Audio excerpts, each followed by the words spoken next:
Alright, good afternoon everybody. It's your boy Akeen and welcome to today's vlog. Here to continue with all of my grades for the 2013 NFL Draft. Time to talk about the NFC North Division, starting with the Chicago Bears. Now I think they had a pretty down year this year in an NFL Draft. With their first pick at number 20, they went with Kyle Long, the kid out of Oregon, the offensive guard. He is the son of Hall of Famer Howie Long, as well as the brother of Chris Long. Chris Long is a good player for the St. Louis Rams. Now, I do believe that Kyle Long does have the potential to be a good offensive guard in the National Football League, but he only had 1 year experience at guard for the Oregon Ducks. That is a little bit of a concern for me, and he was a definite reach pick for the Chicago Bears. With their second selection, they went with John Bostic, the linebacker out of Florida. He's a decent player. He could give you a couple of big hits, but in the fourth round, I think they picked up a better linebacker in Cassine Green out of Rutgers. He had back-to-back 100 tackle season. He would definitely be all over the field. I think Green was their best selection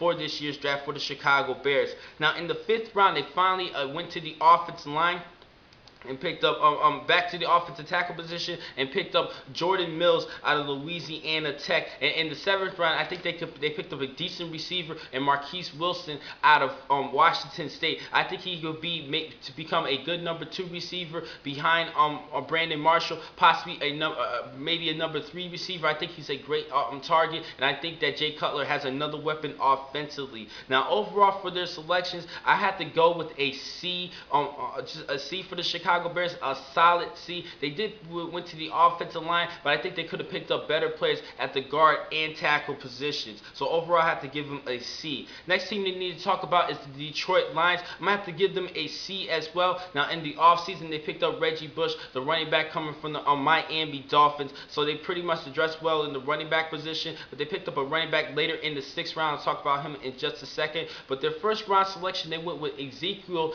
Ziggy Ansah out of BYU. He doesn't have too much experience, but he has a lot of upspring potential to become a dominant defensive end and pass rusher in the National Football League. I definitely understand why they picked him at number 5. He has great athleticism, and a lot of people, they had him as the number 1 defensive end coming into this year's draft, only having 3 years of football, really 1 full year at BYU. With their second round selection, they went with Darius Slay, the cornerback out of Mississippi State. Now some believe he is more athletic and better than Jim Thorpe Award winner Jonathan Banks from Mississippi State, his teammate. He has better speed. John Banks ran a 4.640 compared to a 4.44 340 for Darius Slay, but he is coming into the season hurt, and that is a concern for me. Now in the third round, they picked up a good offensive guard out of Kentucky, and I made a mistake in my previous video talking about the Arizona Cardinals. I said that Larry Warford went to the Arizona Cardinals, but it was actually Earl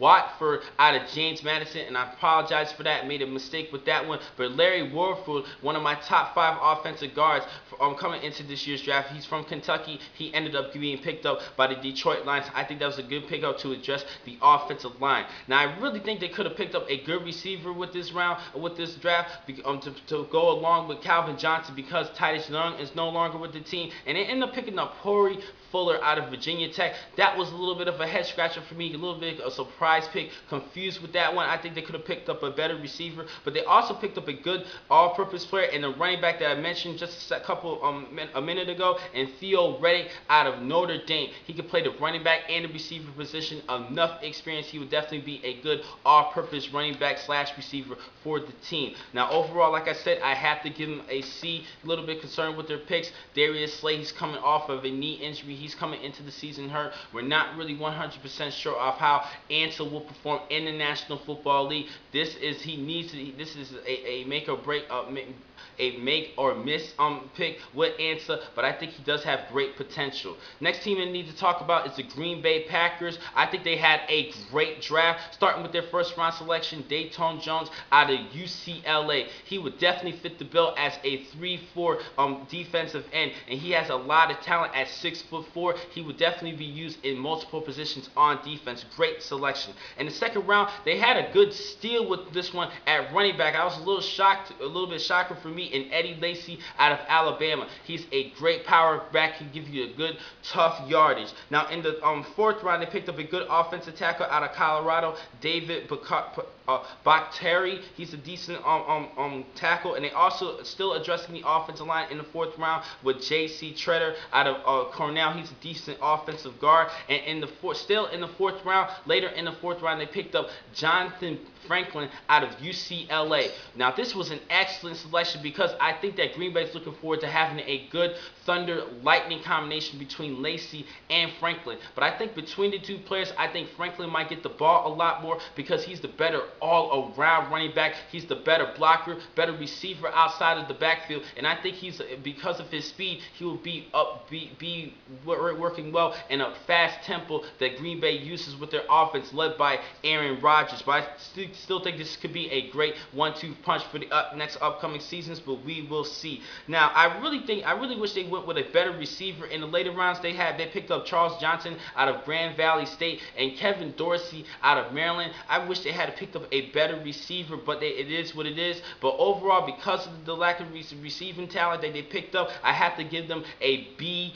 I would have gave them an A if they had picked up a better receiver. And last but not least, need to talk about the Minnesota Vikings. Reached the playoffs this past season. Now, they started off this year's draft with 2 picks at 23 and 25, and they actually stayed put and not traded down, and they were very fortunate that Sharif Floyd was still available at 23. Those 22 teams that passed on Sharif Floyd made a big mistake. Yes, he has those little T-Rex arms, but he's a dominant player and one of my top 10 defensive tackles, and this was a steal for the Vikings because with him and under the tutelage of Kevin Williams, that will be a great upbringing for Floyd, and I think he will address that defense line pretty well. And in the 25th pick, they went with Xavier Rose, the cornerback out of Florida State. They needed a cornerback, and they picked him up. But they made a big-time power move and jumping back into the 1st round with the 30th overall selection and picked up Cordarrelle Patterson out of Tennessee. I think this was a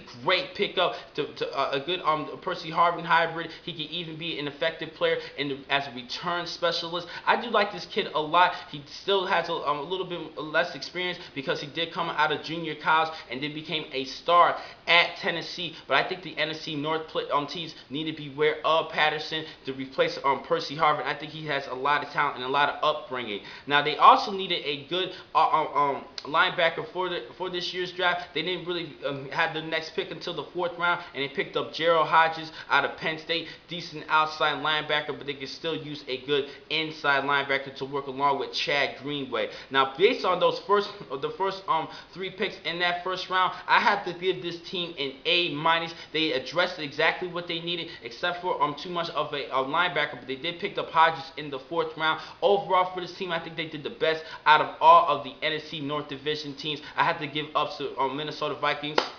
Y'all did a pretty good job with their selection, so I have to give them an A-.